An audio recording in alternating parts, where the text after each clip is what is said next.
Hey, what's up, guys? My name is Brandon, and welcome to Audio Addiction, where you can find the latest album reviews, local and non-local band interviews, and live episodes, which we record and do live on Wednesdays. I can speak on Wednesdays at 8 p.m. Eastern Standard Time.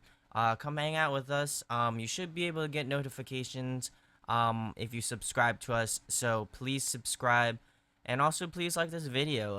It really does help our channel out immensely. I thank you for all the new subscribers that have subscribed to our channel. I appreciate you guys. Thanks a lot.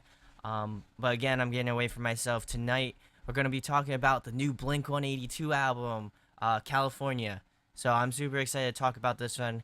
I'll be honest with you guys. I am not a huge avid fan of Blink-182, but Chris, another guy in Audio Addiction here, he loves Blink-182, and he wanted me to do my thoughts on it. So, obviously I'm doing a review on it. So I'm super excited to dive into it and let you know what my thoughts are about it. Just a little background for those of you who don't know. This is their seventh studio album, and their first studio album with Matt Skiba of Alkaline Trio. So it's pretty exciting. Super pumped about them putting out a new record, and they're also going to be touring with like A Day to Remember, All Time Low, All American Rejects this summer. So if you are able to check out this album and you like Blink-182, they're going to be doing a full summer tour. So that's super exciting.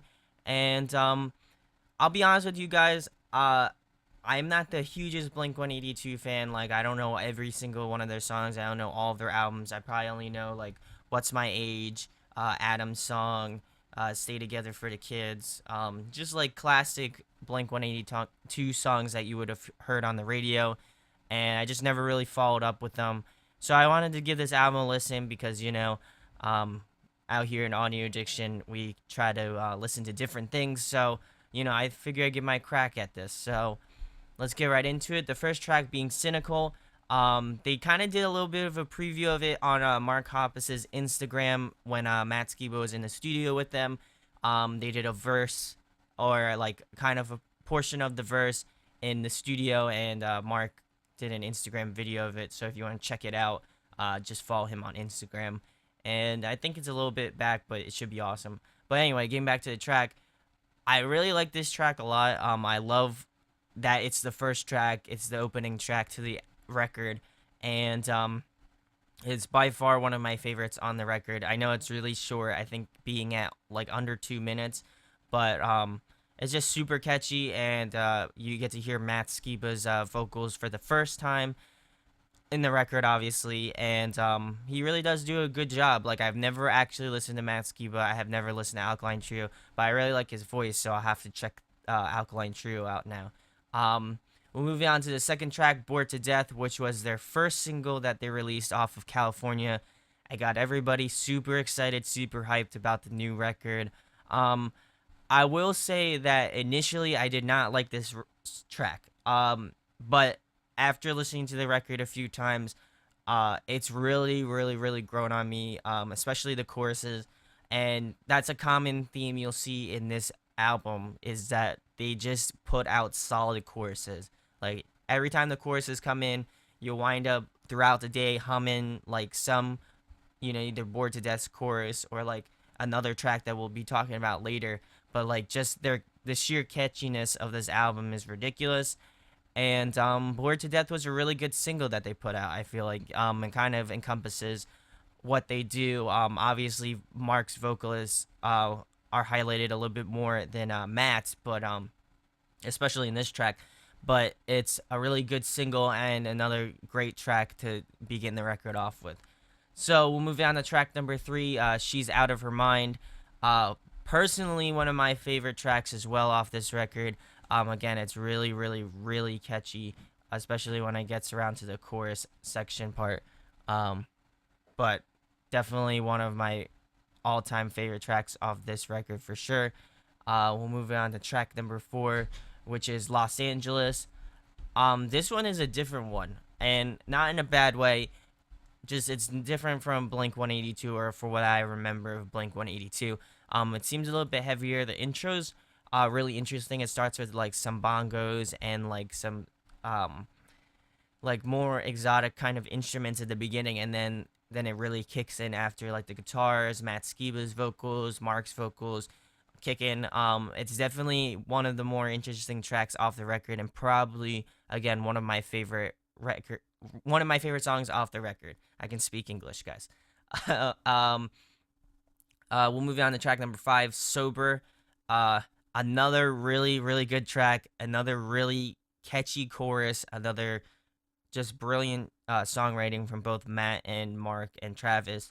Um, it's again, this is a song, especially the chorus, you'll wind up singing throughout the day. If you listen to it a few times by now, I don't know if you guys have had the chance to give it a listen, but that track is super catchy. Just like you'll just remember the chorus in your head throughout going out through your day. It's really ridiculous.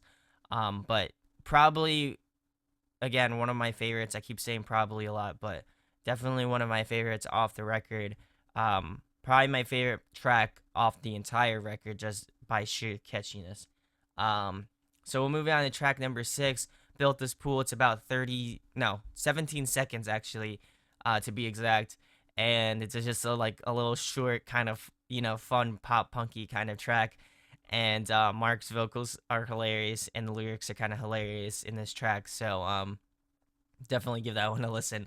Track number 7, No Future. This was their third single, I believe, that they released. I know it was met with some mixed reviews, but I definitely enjoyed this track. I wouldn't say it's in my tier of my favorite tracks that I've mentioned before, but it's nonetheless a really good track, and you can hear more of Matt's vocals than you can hear Mark's, which is great. He's a great vocalist, and I've learned to appreciate his vocal style in this record for sure. Track number 8 is Home Is Such a Lonely Place. This is kind of like an acoustic track. Really nice break in between half the record. I do appreciate when bands kind of split it in half and do kind of like a softer track or acoustic track in the middle of the record. But I really think this track was well done. While not being one of my favorite tracks, I can still appreciate the musicianship in this track. And yeah, so I really enjoyed this one, despite it not being one of my favorites. So we'll move on to track number 9, Kings of the Weekend. This one is a really, really, really solid track. Probably, again, one of my favorite tracks off the record. It starts off with Travis doing a really cool, like, drum intro part, and then it really kicks in with the guitars, the vocals, the bass, obviously, just all the instrumentals after that, and it just starts off really solid. Again, another really catchy chorus. Again, really loved this track as well. Track number 10, Teenage Satellites. This one's another really catchy one. Probably not one of my favorites or in my favorites, but again, all these tracks they really spent their time. They really pulled the best that they could out of each track, and this one's really another really catchy one. So we'll move on to track number 11, Left Alone. This one is another okay one. Personally, not one of my favorites, but again, not horrible.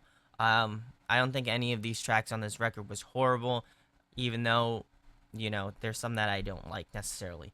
But this one's another really good one, another interesting intro kind of part, and just cool effects. It's a really nice track. Again, not one of my favorites, but another really solid track. We'll move on to track number 12, Rabbit Hole.